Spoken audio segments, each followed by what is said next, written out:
Isaiah 53, chapters 1 through 6. Who has believed what we have heard? And to whom has the arm of the Lord been revealed? For he grew up before him like a young plant, and like a root out of dry ground. He had no form or majesty that we should look at him, nothing in his appearance that we should desire him.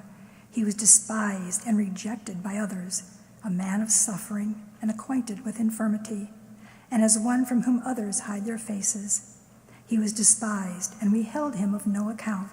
Surely he has borne our infirmities and carried our diseases, yet we accounted him stricken, struck down by God, and afflicted. But he was wounded for our transgressions, crushed for our iniquities. Upon him was the punishment that made us whole, and by his bruises we are healed. All we, like sheep, have gone astray. We have all turned to our own way, and the Lord has laid on him the iniquity of us all. Reading from the Gospel of Matthew, verses 30-35. When they had sung the hymn, they went out to the Mount of Olives. Then Jesus said to them, "You will all become deserters because of me this night, for it is written, 'I will strike the shepherd, and the sheep of the flock will be scattered.' But after I am raised up, I will go ahead of you to Galilee." Peter said to him, "Though all become deserters because of you, I will never desert you." Jesus said to him, "Truly I tell you, this very night, before the cock crows, you will deny me 3 times. Peter said to him, "Even though I must die with you, I will not deny you." And so said all the disciples. Please be seated.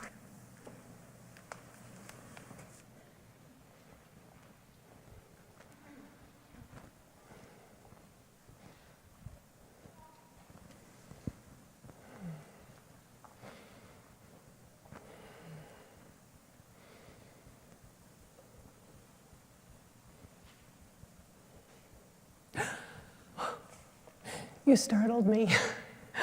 You startled me. You couldn't stay away either, could you? Were you here last night? Were you here for the Passover feast? Were you here when they all arrived? There were the 12 men who sat at these chairs. You probably know their names. There were more of us. There were more men, there were more women, more disciples who had followed Jesus. Some of us helped to serve the meal. I got to help serve the meal. Everybody came in. It was all smiles and hugs, and just like a normal Passover feast would begin.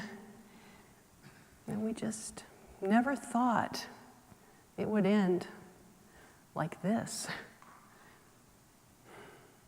You know, I started following Jesus almost 3 years ago. I had heard about his baptism with John the Baptist. My brother had seen John the Baptist, and then my brother started going out to listen to Jesus speak. Oh, and he would come home. My brother would come home with the most wonderful stories, talking about what Jesus said and what Jesus did. And I just so much wanted to go and see Jesus for myself. And so my brother, he took me. If you ever heard Jesus speak, you know he was so different. It wasn't just what he said and how he said it. But when he spoke to everyone. He spoke to all the men. And he spoke to all the women. And he would encourage children to come to him, to come around him. And he would talk to them. Oh, the children loved that. And of course, he loved them. And then my brother decided to become a disciple of Jesus and go from town to town with him. Oh, I so wanted to do that too. And because of my brother, I was able to do that. You know, I remember one time that I actually had the opportunity to speak to Jesus alone. Now, you practically never found Jesus alone, but that morning, there he was just sitting there, and he motioned to me to come over.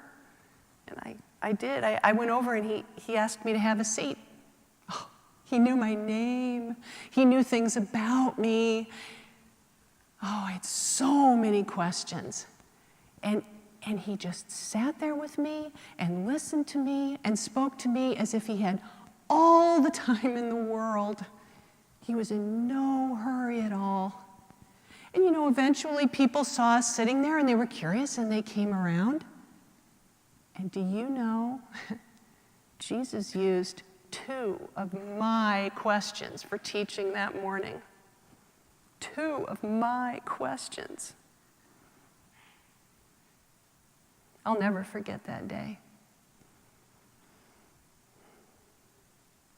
I'm not really sure when things started to become frightening.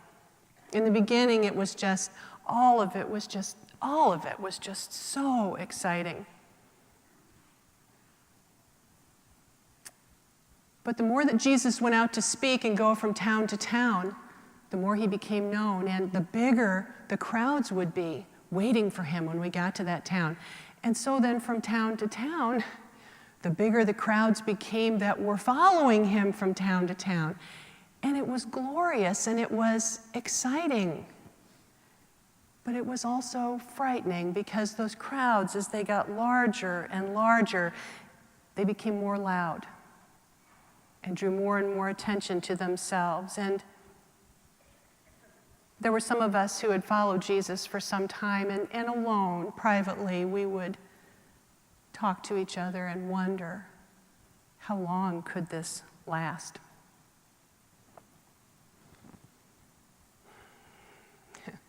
Did you ever see Jesus perform a miracle? Oh, if you did, you remember. Jesus and his miracles. Glorious, glorious stuff, but kind of frightening. And I know what you're thinking. If you never saw Jesus perform a miracle, you're thinking, oh, it would be amazing to see Jesus perform a miracle. Because how could anybody not believe that this is the Messiah, the Son of God, if they saw them perform a miracle? But I would ask you to think about one miracle in particular. Did you hear about the raising of Lazarus? I'm wondering how you might have responded if you had been there. I was there. If you saw a man who had been dead for 4 days rise from the grave and walk out of his tomb. Oh, it was glorious, but it was frightening. It was frightening. And when that happened, so many of us wondered, will this be the thing that ends everything we've worked so hard for? Will this be the thing that ends everything we believe in?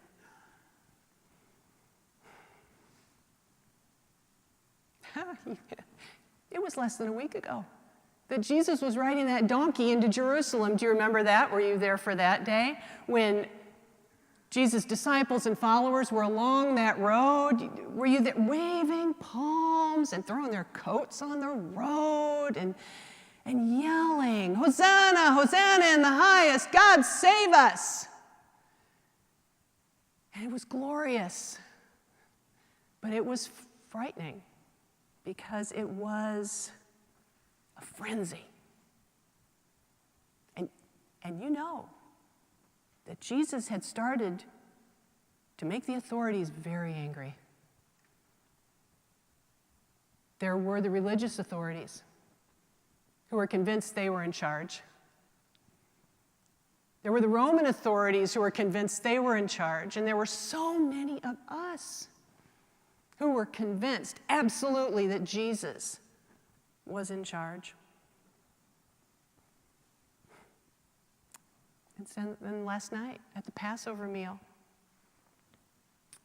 Jesus was sitting right here, right here. Do you remember? Do you remember what he did? He took bread.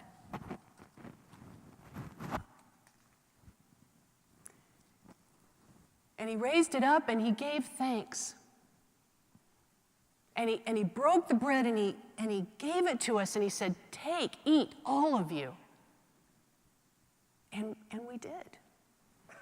And then he took this cup, this very cup, and he stood right here and he raised it up and he gave thanks and he gave it to us and he said, "Drink from this, all of you." And we did. And then he said, "Every time you eat and drink, remember me." And we thought, remember me? Where's he going? And now he's gone. We never thought it would end like this.